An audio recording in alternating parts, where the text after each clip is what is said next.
international energy transition is an area where the dynamics of cooperation and competition are playing out globally. As nations strive to balance their energy needs with environmental responsibilities, both collaborative and competitive forces are shaping the future of energy. What are the strategies to handle the duality of the global energy transition, balancing between collaborative efforts among nations and rising economic competition?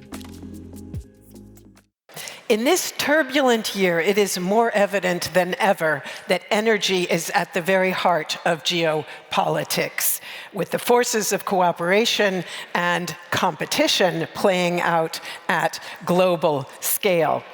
Which is why our second plenary is entitled The Global Energy Transition Between International Cooperation and Competition. We're going to be asking how the geopolitical challenges of the energy transition can most effectively be tackled, and what strategies are best suited to address the rising duality of the global Energiewende, the tensions between the collaboration essential to achieve our global climate and energy goals on the one hand, and tougher competition on trade and supply chains on the other. And we have an excellent panel of speakers to share their insights and experience. And I begin by introducing them here to my left. Žygimantas Vaičiūnas is the Lithuanian Minister for Energy, and he has also served as Lithuania's energy representative to the European Union and as policy director at the European Solar Manufacturing Council. Welcome. It's great to have you with us. It's my pleasure to greet Dr. Jorge Marcial Islas Sampiero. He is Mexico's Undersecretary for Energy Planning and Energy Transition.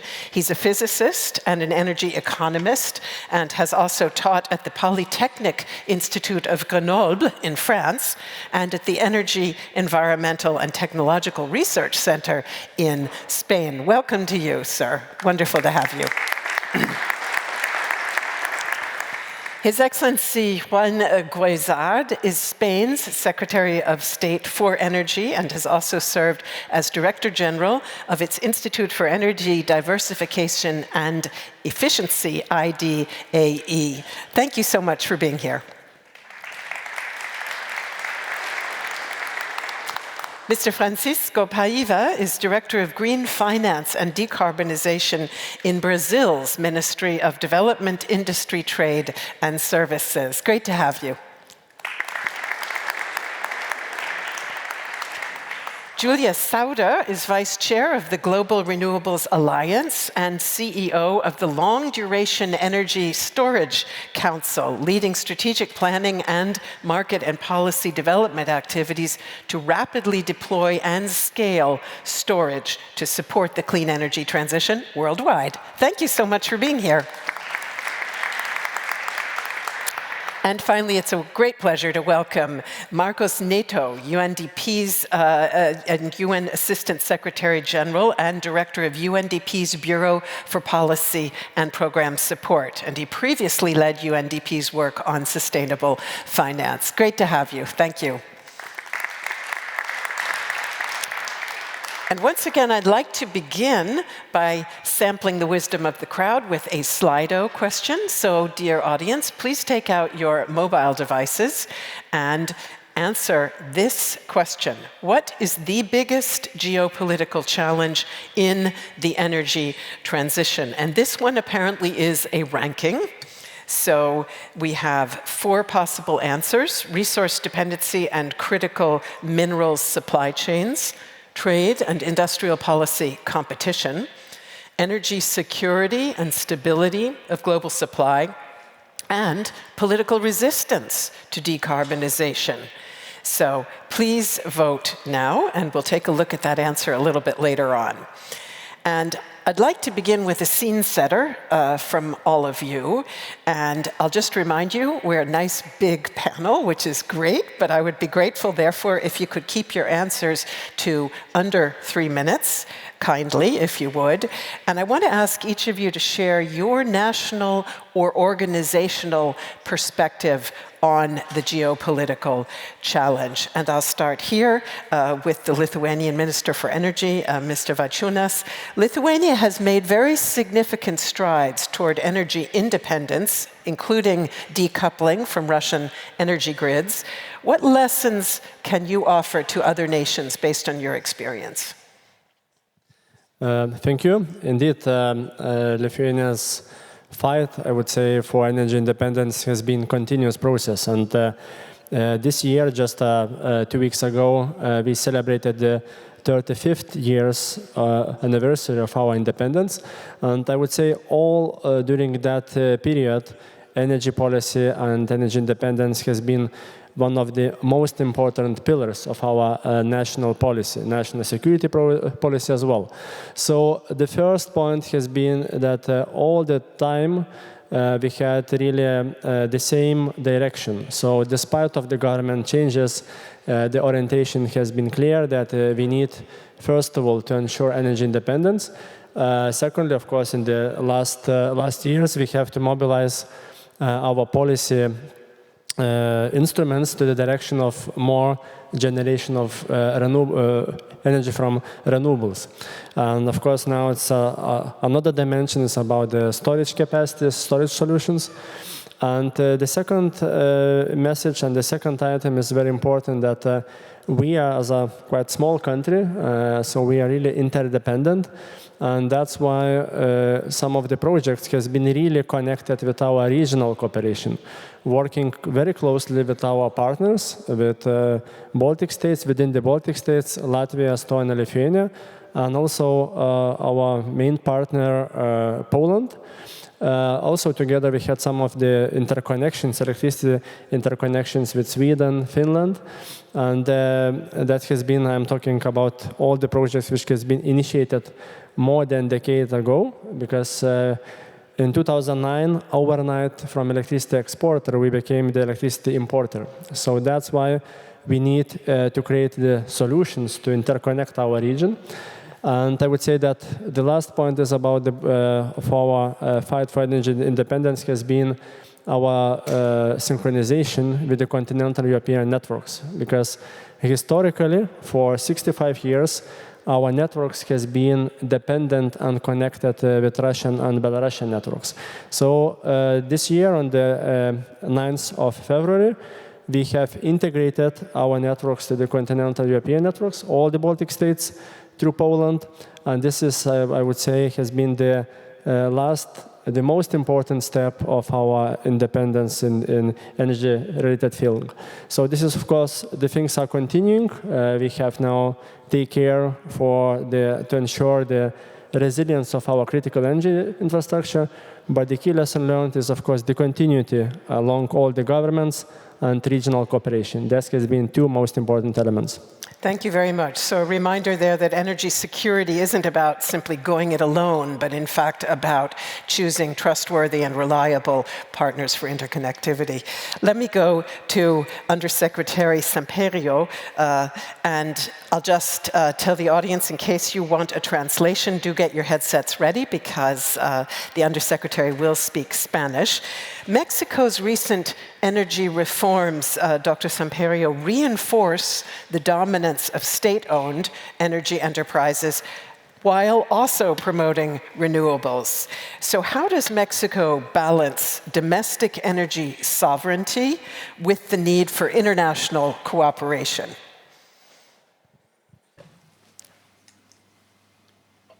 Well,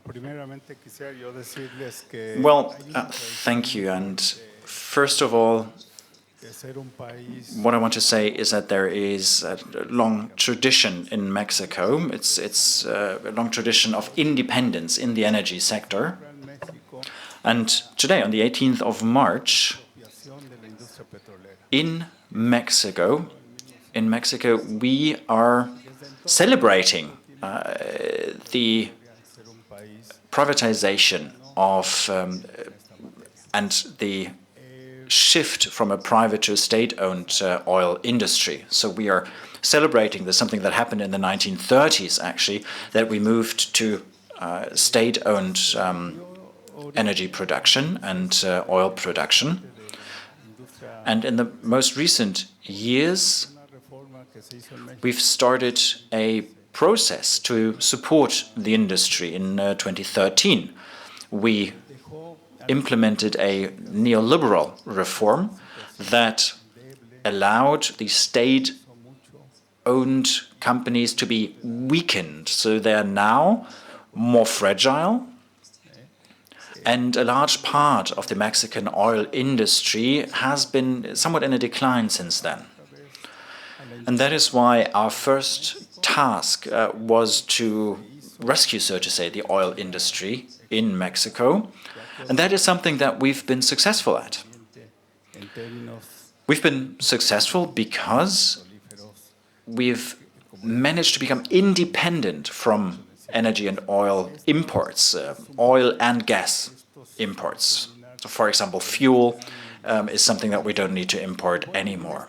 And we are going to conclude this reform process next year.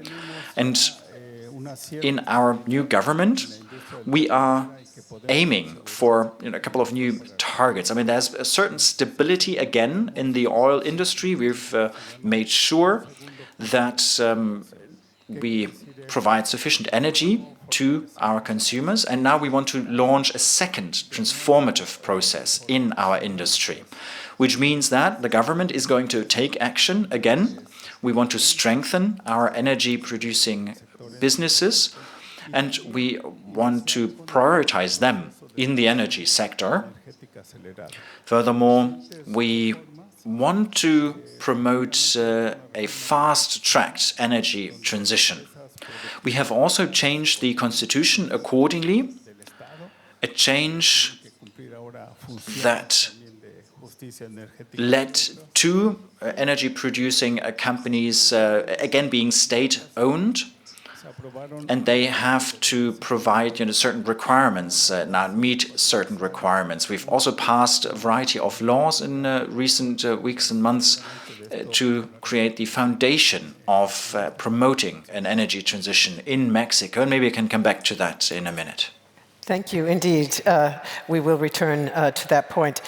Let me ask the State Secretary, Mr. Guizard, to talk a little bit about Spain's green hydrogen aspirations. You do want to become a global hub, so I'd be curious to hear how you are navigating the current context of geopolitical volatility in that context. Thank you very much for the question. In front of noise and uncertainty, our approach is to try and provide predictability and certainty. Or, in fact, in front of the drill, baby, drill that we've heard in the past few weeks, our Prime Minister coined the green, baby, green as a sort of headline statement of, what sort of things we're working towards. That's full credit to my Prime Minister, Mr. Pedro Sanchez. But it was it was quite spontaneous actually by himself. But it sort of tried to address, if other countries want to skip this technological race, this industrial opportunity, Spain and Europe are still very much open to green business. That's very much the signal we want to send. And that's very aligned with the way we try to approach green hydrogen from the start. So in 2020, green hydrogen was basically a research topic in research institutions. It wasn't really there in our energy and climate plan. And we tried to provide some predictability. We approved our renewable hydrogen roadmap for 2030, providing targets, 4 gigawatts of electrolyzer capacity, providing demand perspectives as well, starting with domestic demand, part of the existing consumption for fossil fuel hydrogen. Only a few months after that, we started seeing literally hundreds of renewable hydrogen projects starting to appear. Obviously, different levels of maturity, different levels of certainty, but something was moving because there was perspective, there was an expectation.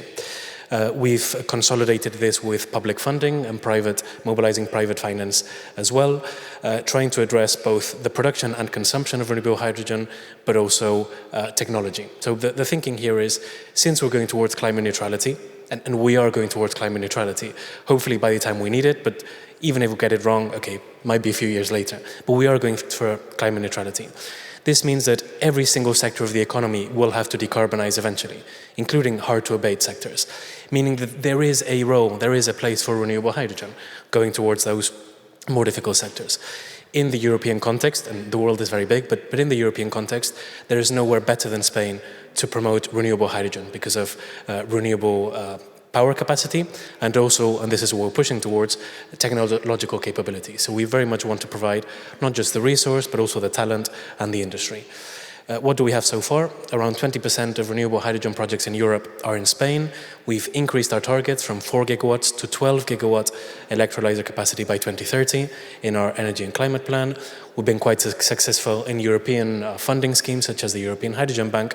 And basically what we're seeing is public sectors doubling down, recommitting to green hydrogen, and that's what the private sector is asking us and giving back in exchange. So facing uncertainty, we're basically recommitting to these targets because we think it makes sense, and it will make sense regardless of the noise. Thank you very much. And I'll go over to Director Paiva. And Brazil also has strong aspirations when it comes to green hydrogen and also biofuels.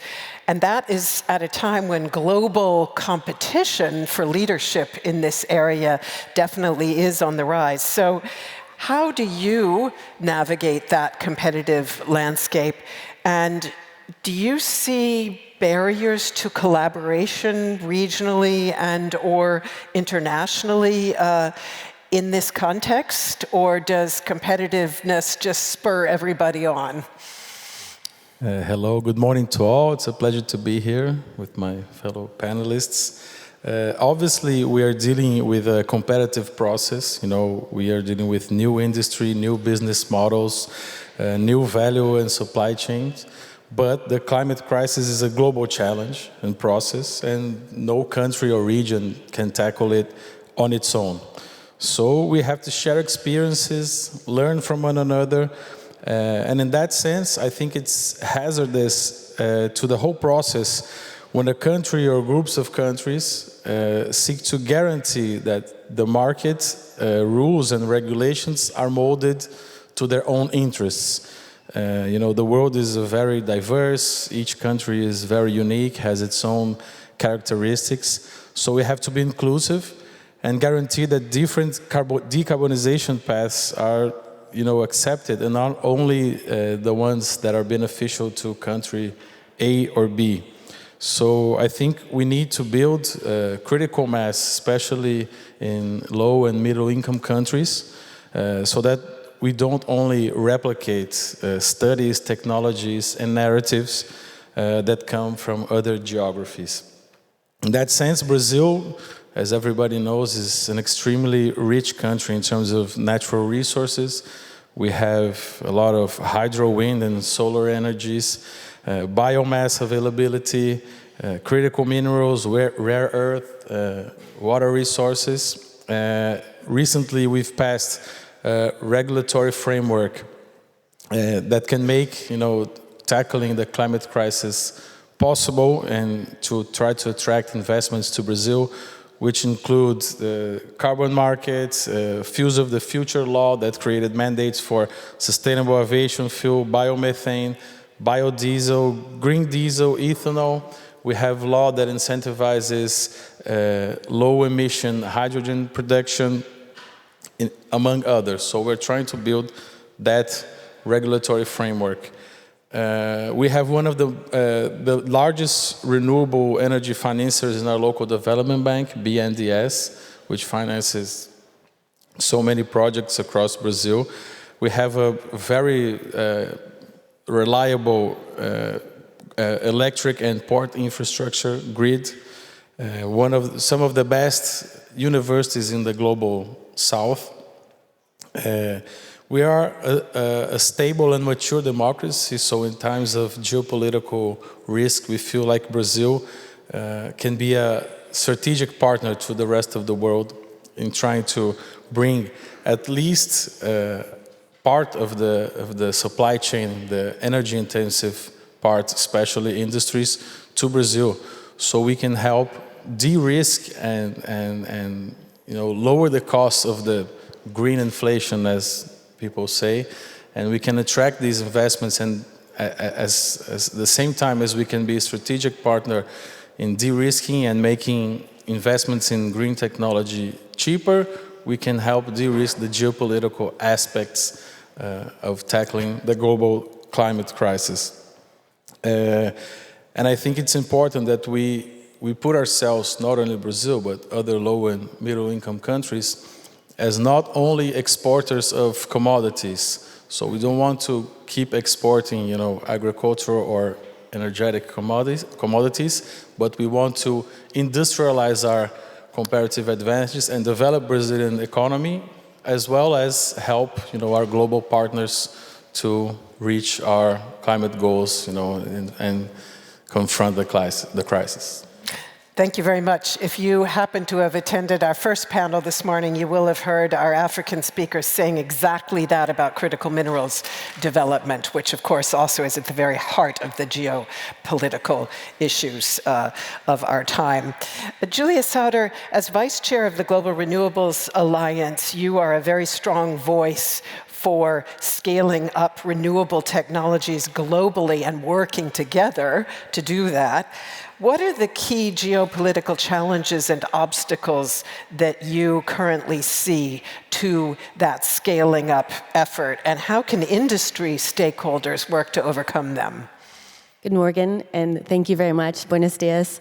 It's a pleasure to be on the panel with everyone, and it is great to hear the panelists talk about cooperation and working through strategic barriers and partnership. And that's why industry is ready, and we're working with governments around the world to deploy renewable energy and to work on the diversity of what's hand. We've heard discussions yesterday, today, about the tripling renewable goal, and that is a great target that has been set forth by the countries around the world.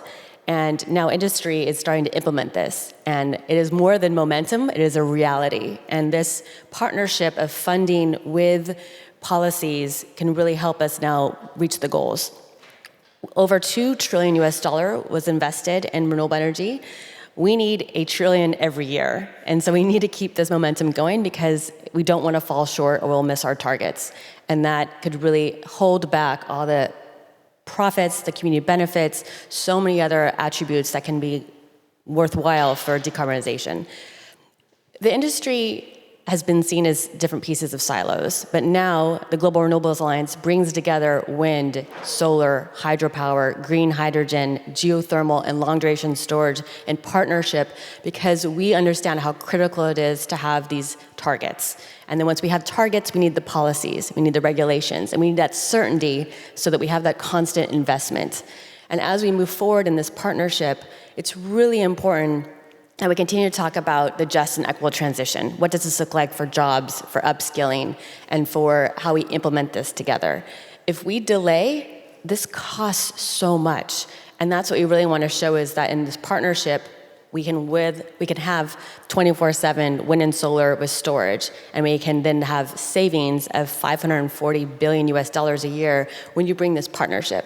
So it shouldn't just be about cost, it should be about savings. And that's what the industry is really trying to show, is that when we work together, when we have the right targets and the components to decreasing barriers, we can deploy renewable energy, we can deploy different kinds of technologies that can really help on this transition. What's also really important is that we're not just talking about electricity, we're talking about power and heat. We have solutions that can work in every single sector, every single industry, in every part of the world. And until we start really kind of showing that we have all these solutions and different policies to support this, it's going to be really critical. And again, it's really, really, really important because the goals we're trying to reach are less than 5 years away. And we look forward to the ongoing negotiations at COP and future meetings, but this has to be more than just talk, it has to be implementation. The momentum that we support in the industry is there, but again, want to address the reality. We have the solutions, and we need more of the public-private partnership for the financing and the regulatory certainty. So we look forward to working with all of you because this is our time to collaborate to really start to make a huge difference. Thank you very much. And I'll go to the Assistant Secretary General now. Thank you very much. It's a big panel, so it takes a bit of time to get to you. As we talked about in our last panel, the Global South holds 70% of the world's renewable energy potential. We were talking there about Africa, and that's 60% alone, but it attracts only a fraction of clean energy investment. Would you expect the forces of geopolitical competition that we're talking about here to exacerbate this disparity? I'm thinking about impulses to reshore, nearshore, drive domestic autarky. Do you see that as a real risk of slowing down? Well, thank you, it's great to be here. I don't think we can slow down more than it's already slow. The $2 trillion that Julia mentioned is fantastic, but only 2% has gone to Africa. So slower than that, right? I don't think we can, even if we try, right? So can only get better. Maybe I'm optimistic here. And things like nearshoring and other aspects might actually help. You know, so if you look at Europe and Africa, nearshoring, it's in Africa, right? From that point of view, in other elements. And I think energy, it's also important as a key element for development. Now, I work for the United Nations Development Program. Yeah. So for us, energy is an essential piece of fighting inequality, fighting poverty, and advance development and the sustainable development goals as a whole in that sense. And there is a geopolitical element on that, right? No doubt about that, but not necessarily negative, can actually help, you know, in that sense. For example, out of the G7 last year, the Italian presidency of the G7 and the whole of G7 agree on create something called Energy for Growth for Africa. 7 countries designing their bankable projects at a higher level, involving industry. We are in charge of facilitating this process in those 7 countries. And I think it's important to see a G7 saying, bring me that pipeline. Bring me the capacity in that sense. You've got, in Italy, for example, its climate fund, 4.2 billion euros sitting at the DFI waiting for the pipeline, as was discussed in the first panel. We are also involved as UNDP in what is called the African Mini Grid Program.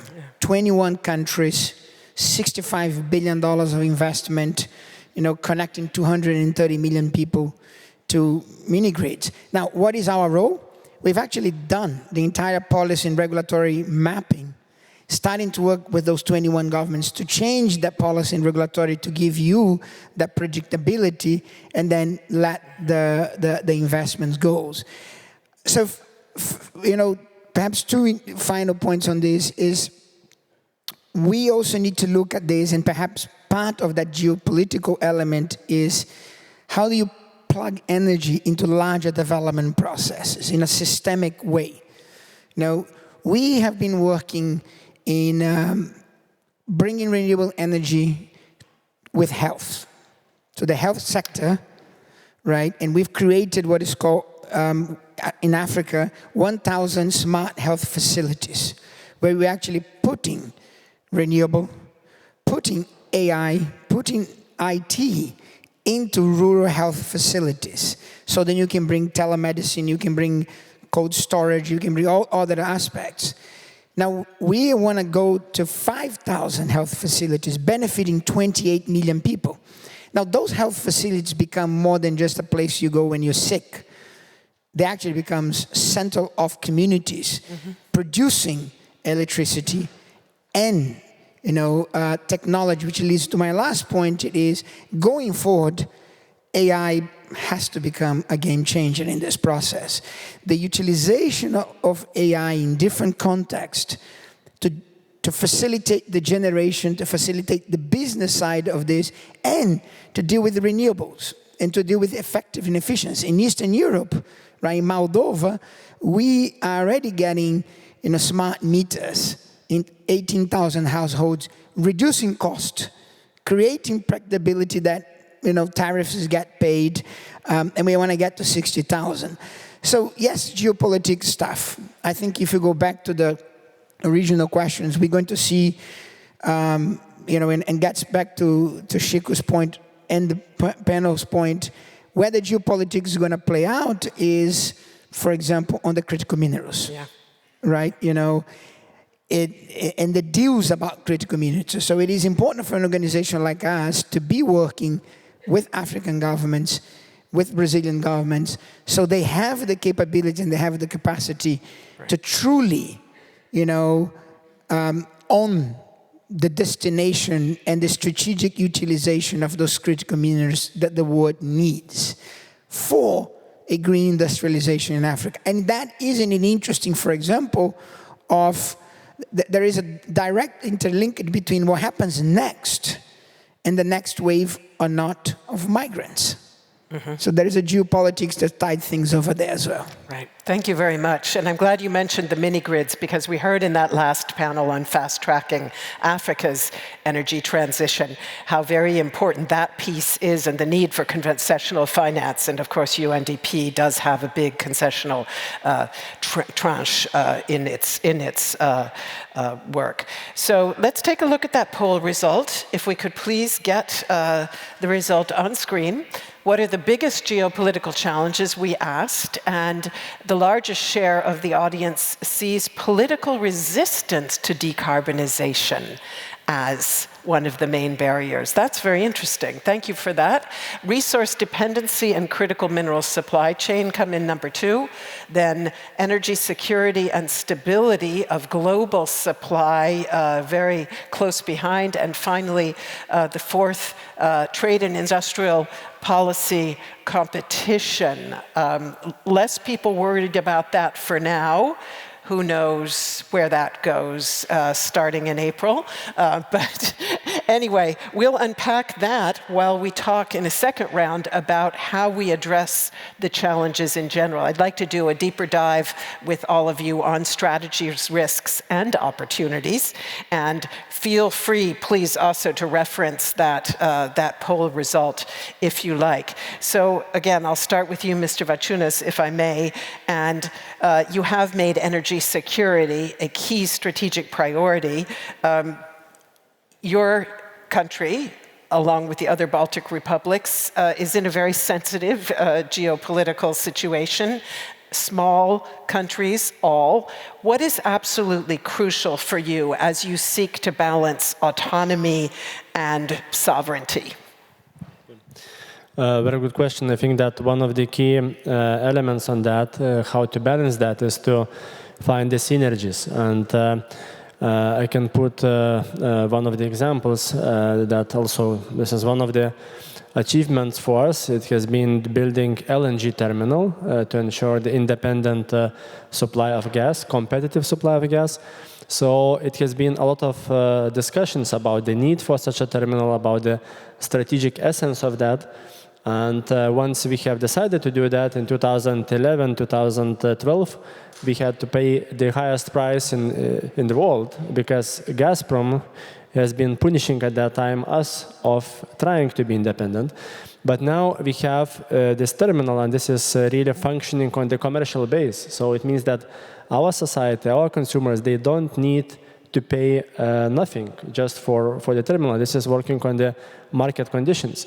So I would say that looking from that perspective, in case we are looking from the small state perspective, such a huge decision to take a commitment for the LNG terminal. First of all, it has been leased from 2014 till 2024. Now it's our ownership, but it's really a strategic decision. But from the small country perspective, maybe it's not rational to do. But in case we are looking to the more regional approach, and we understand that in the future it would have the capacity to regionalize and to have the supply of LNG to our partners, then this is the rational decision. So I would say that always we try to find the synergies between all these projects. And I would like to come back to this resistance to the decarbonization as one of the struggles, as one of the key negative factors. I would say that in all the cases we have to make this very clear for our societies. What are the benefits of the decarbonization? What are the benefits for our industries? And sometimes probably this is also the lesson learned in Europe, that the targets for the decarbonization has been really decided, but not always we looked back how our industry could benefit from it. And this is one of the key dimensions, and I think this is also in Germany is also important aspect that always this decarbonization should be combined with the benefits for the industries. So all this transition implementation of the renewable energy projects should be benefit for the industry and the benefit for the society. That would be the answer, that this political resistance would be lowered down. And I think this just to look at the practical solutions, how to sell this renewables, energy transition, decarbonization targets to our societies. Thank you very much. And maybe I can also ask Dr. Samperio to weigh in on the panel, on the poll result, before I ask you a question about storage. But I'd be curious to know whether Mexico, as one of the world's leading fossil fuel producers, does experience public resistance to decarbonization.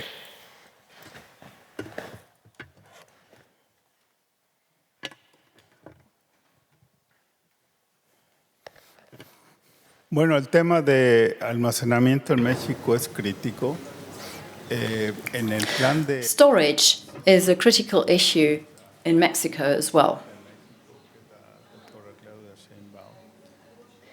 Our plan, Dr. Scheinbaum's plan, clearly states that it's important to ensure that the transmission network is rendered more resilient. It's necessary to feed in renewable energy, and we think it's also important producir energía eléctrica a partir de energía renovable intermitente. Esto nos lleva to produce and generate renewable energy. This results in the fact that we in Mexico consider it very important to integrate the two storage systems. So we've made some changes. An investor and the public sector are developing, for instance, a PV installation or a wind installation. And we need to have storage facilities, batteries, that store at least 30% of the energy, of the capacity generated by these facilities, and within 3 hours. So this is in the best public interest of Mexico, and as part of our reform process that we are also using in our energy policy, we found that lithium can only be mined by the state. So why have we restricted this? Well, we want the government to develop a lithium industry, which is very important. So the lithium industry will allow us to build value chains in order to produce batteries, which we need in Mexico. And this will result in a situation whereby we can also produce our own electric vehicles. We already have a vehicle, Olenia, and this has every potential to become our very first, very own Mexican electric vehicle. And it is clear that we have further potential for development, in particular where batteries are concerned. And these new value chains are then to be formed particularly in the energy sector and center on the energy sector. This will make Mexico much more independent in the field of energy, and this will then again allow us to build large-scale projects for the integration of electrical power. And as far as batteries are concerned, we will be able to build energy security in Mexico. In the north of our country, there is a lot of potential for solar PV. We have a lot of sunshine over there, and it's 40% more actually than in Germany. And Germany already uses a lot of PV. And if you can do it in Germany, then we might even have an easier way of doing it in Mexico. 45 square kilometers for PV panels will be set aside. This would actually help us to cover almost all of our energy need. But the issue here is storage. So that's the really big question. And maybe we'll be able to do it similar to what Europe is doing. So Europe is planning to also rely on North African PV installation and exporting it, and we can maybe do the same in Mexico and export our energy. Julia Sauter to talk briefly about storage, because clearly storage is a key pillar for countries looking to bolster their energy security and at the same time move toward increasing uptake of renewables. What are the biggest technology transfer challenges that poses for, particularly for EMDEs, for emerging markets and developing economies? Great question. And what we're building on momentum from the renewables target is the global energy storage target and grid target that was also passed last year at COP. So 1.5 terawatts of energy storage by 2030. And also just kilometers and kilometers and kilometers, thousands of grid components, interconnection queues, the synergies element. So that global target is really important.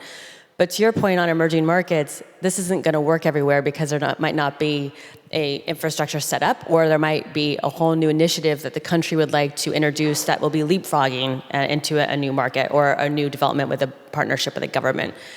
Some of the technologies that can really provide a variety of solutions are replacing backup diesel generators, whether they're used for data centers, nuclear plants, or in hotels, or in communities, rural communities around the world.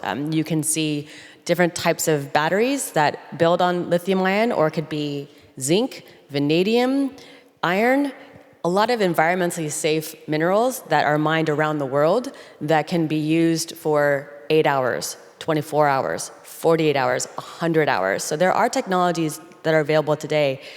They are deployed around the world, but they are still at small scale. So building off the global storage targets, now we need targets at a country level and even local levels to provide those incentives.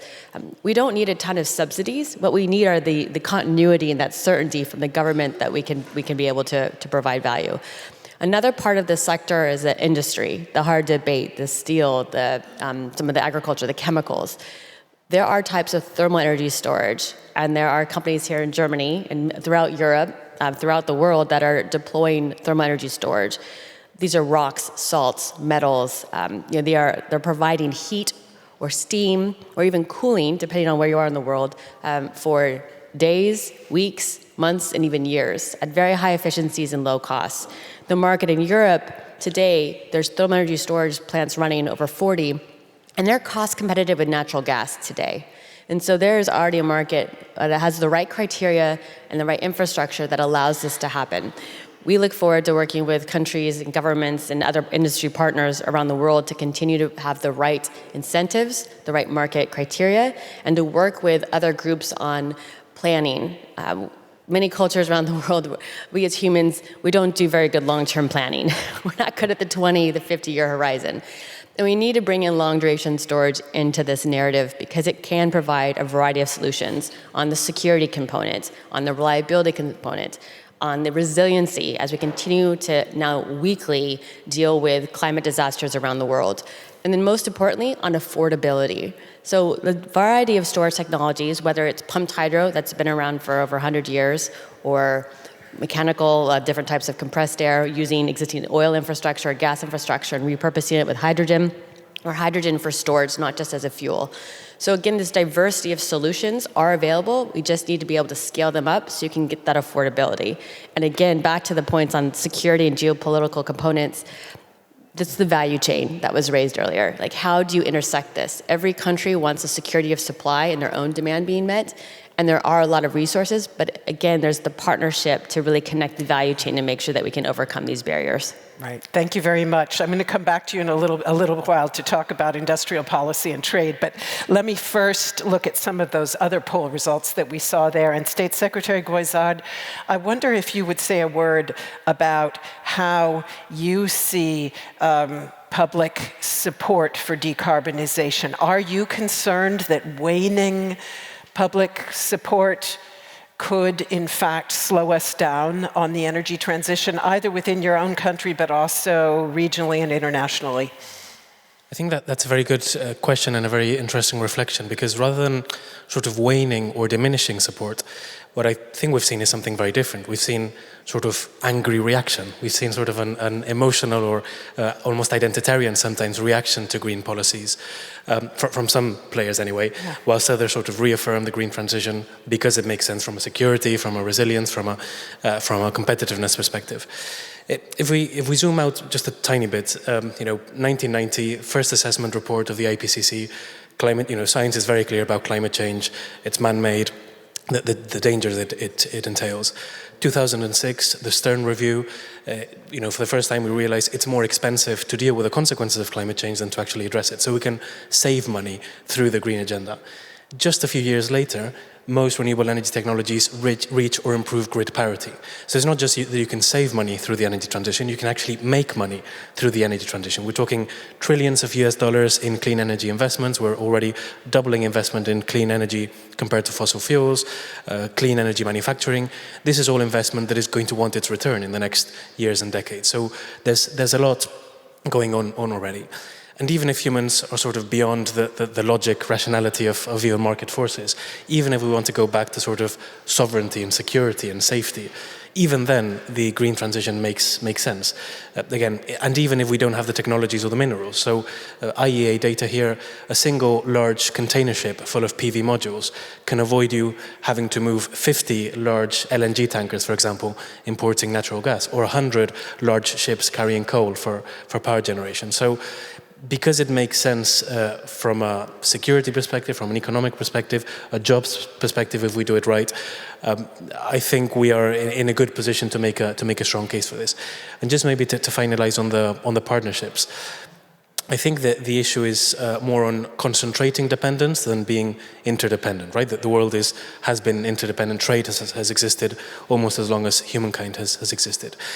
The fact that we realize that partners are less reliable than we thought can actually push us to find new partners, less obvious partners, finding new people to trade with that we might not have sort of historical cultural ties with. So suddenly nearshoring might mean relationships with Africa or might mean other sorts of relationships. So we're actually being forced into a more multipolar world, which can actually be safer because there's more interdependence. I'm safe if you're safe, and the other way around, rather than us all depending on somebody else who then decides to bully us or something like that. So you're trying to be optimistic here as well, but I think there's a lot to be done and a strong case to be made. And there is, of course, a lot happening if you look at interconnectivity initiatives between Europe and Africa, including between your own country and Northern Africa. It's a very exciting moment in time. But I think what you're also telling us is we perhaps don't always make the case, the economic case, as well as we could. The Stern report did it, but maybe we have to keep working harder at that. Director Paiva, let me come back to you to talk a little bit about the critical minerals piece of this, because we did see on our poll result that a number of members of our audience are concerned about that aspect as well when it comes to challenges. You, Brazil, hold the world's third largest reserves of rare earths, which of course are crucial for the energy transition everywhere. So with increasing global competition for these critical resources, how do you plan to balance resource sovereignty with international collaboration on supply chain development? I think circling back to my first point, to respect each country's resources and strength is also a way to guarantee sovereignty. So, for example, in Brazil, we have one of maybe the most developed biofuel industries in the world. So playing to that strength for us is guaranteeing our energy sovereignty and not depending on, narratives that come from other countries that are trying to bring their situation to the rest of the world, their technologies to the rest of the world. So we feel like in terms of biofuels, for example, there's a sort of prejudice against the biofuel route to decarbonization. So when we talk about working collaboratively, it's sort of how can we make sure if there's skepticism to this route, how can we make sure that this skepticism is overcome? Let's, produce studies, let's develop technologies so that the biofuel solution can be recognized around the whole world, and where it makes sense, it could be used in favor of everyone. So I think in terms of the poll that you did, the political pushback against the green agenda is also connected to the competitive side of it, because in the first moment, it's going to be more expensive to make the transition. You need more funding, you need more financial support. So I think they are sort of interconnected as people feel, that they're paying more because of this agenda, and they say, hey, I don't want to pay more. I'm losing jobs that I had, in a coal factory in regions that are based around fossil fuels. So in that sense, again, I think that Brazil can be a very strategic partner to the rest of the world in terms that it's cheaper to produce energy in Brazil. So I like the way that you're thinking of diversifying, partnerships and building other supply chains. And in that sense, also further than nearshoring, we Brazilians like to talk about power shoring.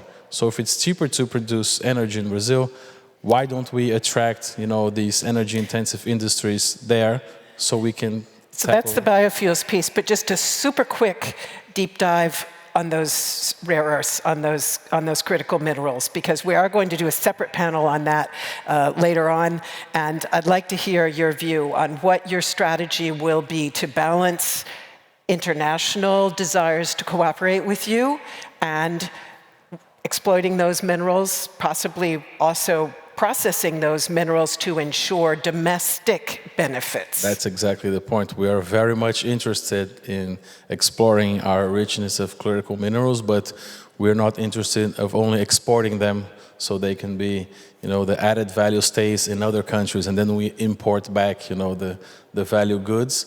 So when we talk about critical minerals in Brazil, we think about how can we use them to develop our industry and locally create jobs and keep the added value in Brazil.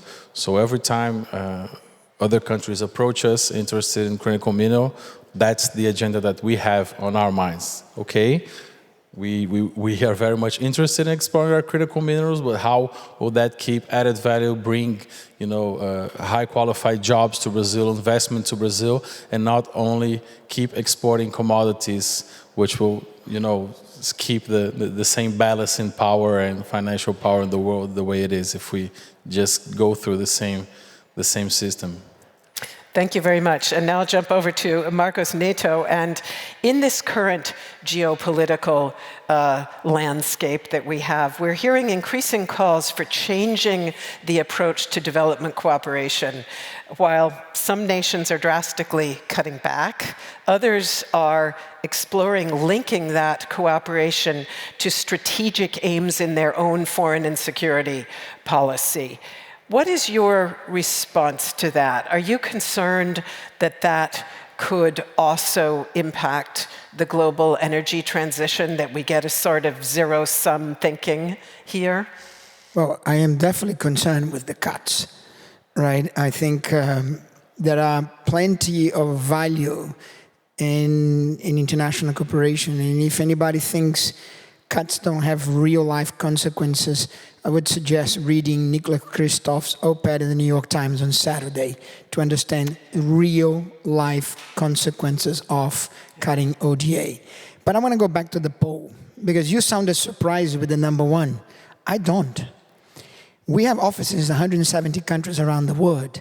I see that question being put forward everywhere in the world. We are the leading, push back against, just to remind everybody, push back against decarbonization. We are the leading agency in the world in supporting more than 100 countries, directly 82 countries in preparing the NDCs. And the question that we get is, you're talking to me about ambition NDCs for Belém, my hometown, by the way. I was born in Belém. Why? I have increasing poverty.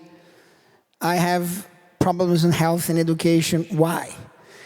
I think a panel like this, is emblematic of our own incapacity to understand that decarbonization is not about energy. It's about the whole of economy. Yeah. Right? Energy is a component of this process. And we are landing, right? We are in a moment in history trying to do the largest change in the entire economy of the world, which has for 170 years been based on fossil fuel, in a moment of perhaps the second highest degree of inequality in between countries and within countries. And that is the critical problem that we have. Every time good climate policy is designed without understanding the social consequences and who pays for decarbonization, for energy, you have a pushback. You have people on the street. You have the anger that the Secretary mentioned. The anger is, the Yellow Vest movement in Paris, in France, it was caused by an increase in fuel tax, right? But because it was blanked, it was a perception that those that have done the least to cause this problem were paying percentagely the most. So we have to understand that you are dealing with a fundamental economic problem in a time of huge social inequality. And if we don't create the policies that at the same time advance decarbonization and closes inequality and fights poverty and reshuffle subsidies, the amount of subsidies going on to fossil fuel is absurd, right? And that's the subsidy that should be going to storage into other places. But careful, because if you move those subsidies without understanding, right, that there's difference on subsidies between production, right, and consumption, you're gonna get people on the street against decarbonization. So the integrality, the policy coherence is missing. How do you create a policy that is coherent from an energy sector to the reality of a society? And that's what we are trying to do by kind of connecting the Sustainable Development Goals across themselves and provide an NDC that is both, how many people can I get out of poverty when I do an NDC? Nobody thought for the last two versions of NDCs on a poverty component in NDC, on a biodiversity component on NDC. Brazil is a great example. The ecological transition plan of Brazil is integral to the entire economy. We need governments and we need industry to demand a more integrated approach. Otherwise, a sectoral approach is going to lead to people on the streets. Yeah, thank you very much. I'm very glad you made the point about the nexus between equality, inequality, and the transition, because if, again, we think back to our Africa panel, Kenya, if people in rural locations are lucky enough to get power at all, it costs 5 times as much as those who are in the cities. That's an astonishing disparity. And clearly, they may not be out on the streets, but certainly they will be. So, Julius Sauter, last word to you. One way some countries are trying to address this is, in fact, with industrial policies that look to subsidize green jobs. And yet there is definitely a risk there as well of a zero-sum race. How concerned are you about the impact of that on the need to make this a collaborative effort globally? if we don't do this right, we'll lose trillions of dollars. And then the emissions components, the health aspect is going to be huge. I love what Marco was saying, because energy is the blood of like the whole lifeline, and we're going through a blood transfusion right now, and the inequities of who gets the new blood are real. And so I really think, again, it's so critical that we have that integrated approach, because we can't segment one industry from another, because they all need this blood lifeline to be re-energized. And we have to do it with financing, and there's a lot of money that's sitting there, and we need access to it. We need to make sure that it's equitable.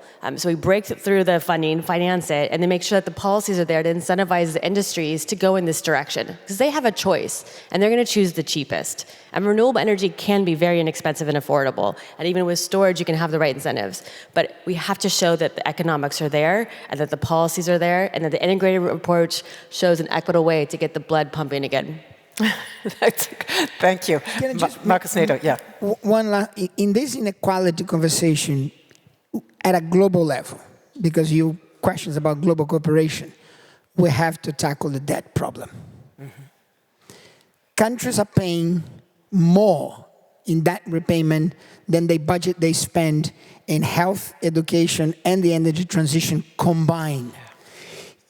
If my friends at the IMF and the World Bank and others don't see this as a debt crisis, it is certainly a liquidity crisis to make the right investments. We have globally to find a solution to debt, to allow a country to have the fiscal space, to invest on the social side so people don't go to the streets. Make it not expensive, so industry wants to be in every country, so that there is that rate of return, and the economics and the value are there. Thank you very much. I am afraid that that is all that we have time for, but it's been a very, very rich and multifaceted discussion. Thank you so much to all of you. Let's give them a warm round of applause.